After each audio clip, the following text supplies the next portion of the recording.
Желтоқсан оқиғасына не түрткі болды? Кеңес үкіметі көтерілісшілерге қарсы қандай жазалау шараларын қолданды? Желтоқсанда құрбан болған жастар кімдер? Қазақ жастарының негізсіз айыпталуы туралы коммунистік партияға ашық айтқан тұлғалар болды ма? Бүгінде желтоқсан оқиғасына қандай баға бере аламыз? Осы сұрақтарға жауап іздейік.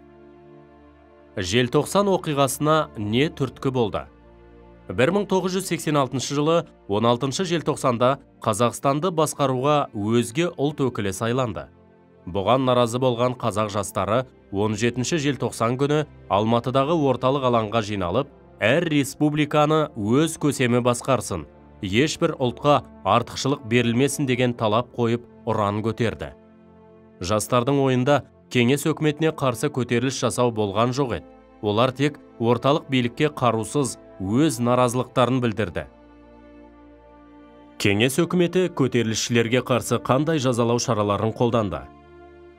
18 желтоқсан күні бейбіт шеруге шыққан көтерілісшілерді басуға Алматыға одақтың Ташкент, Уфа, Фрунзе, Новосібір, Тбилиси секілді басқа қалаларынан әскери күштер жеткізілді.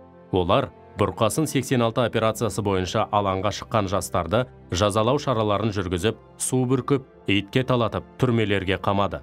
19 желтоқсан күні қазақ жастарына ұлтшыл, маскүнем, нашақор, бұзақы деген негізсіз айыптар тағылып, тергеу жүргізуді бастады. Көтеріліске қатысып, төлқұжаттарына бүлікшіл деген таңба басылған қазақ жастары тек қара жұмысшы болып жұмыс істеді. Оқиға құрбандары туралы ақпарат жойылды. Елімізде желтоқсан оқиғасы туралы жазуға тыйым салынды. Рысқұлбеков Қайрат Ноғайбайұлы 1986 жылғы желтоқсан көтерілісінің қаһарманы. Ол 16-18 желтоқсанда болған қазақ жастарының отаршылдық және әміршілдік жүйеге қарсы шеруіне белсене қатысты. Көтеріліс қатыгездікпен жанышталғаннан кейін 1987 жылдың қаңтарында ішкі істер органының қызметкерлері Алматыда бір төбелеске қатысты деген желеумен Рысқұлбековті Мойынқұм ауданының орталығында тұратын нағашысының үйінде демалып жатқан жерінен ұстап әкетеді. Кейіннен көпшілікке мәлім болғандай, тергеушілер Рысқұлбековке неше түрлі айла шарғылар қолдана отырып, оны Савицкийдің өліміне кінәлі деп таниды. Асанова Ләззат Алтынайқызы, желтоқсан көтерілісінің құрбаны. Ләззат Алтынайқызы Алматыда 1986 жылы 17-18 желтоқсанда болған қазақ жастарының отаршылдық және әміршілдік жүйеге қарсы азаттық көтерілісіне белсене қатысқан.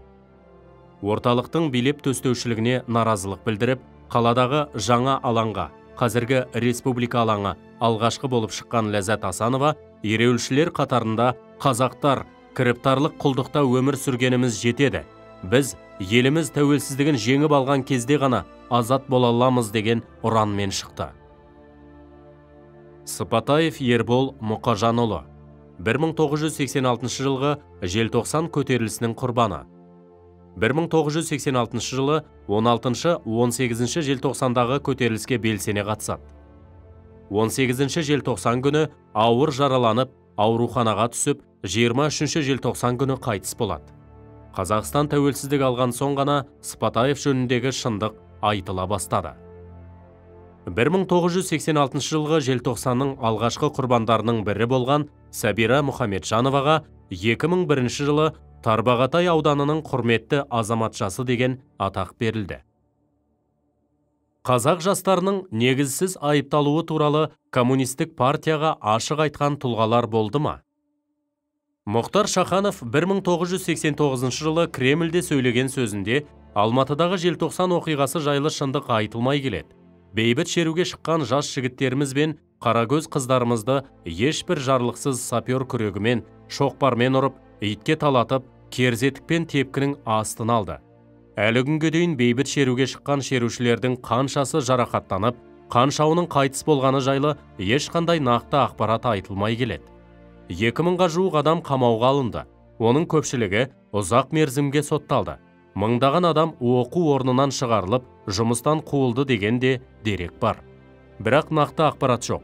Сол себепті біз Алматыда болған желтоқсан оқиғасының шындығын ашу үшін әртүрлі аймақ пен ұлт өкілдерінің мүддесін қорғайтын халық сайлаған депутаттардан құралған комиссия құруды сұраймыз деп, қазақ ұлтының мүддесін батыл қорғады.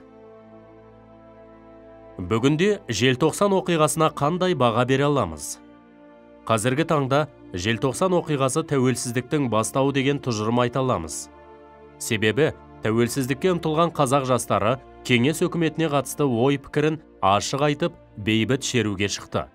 Қорытындылай келе, желтоқсан оқиғасы қазақ жастарының тәуелсіздікке ұмтылуының жарқын көрінісі ретінде халық жадында мәңгілік қалды.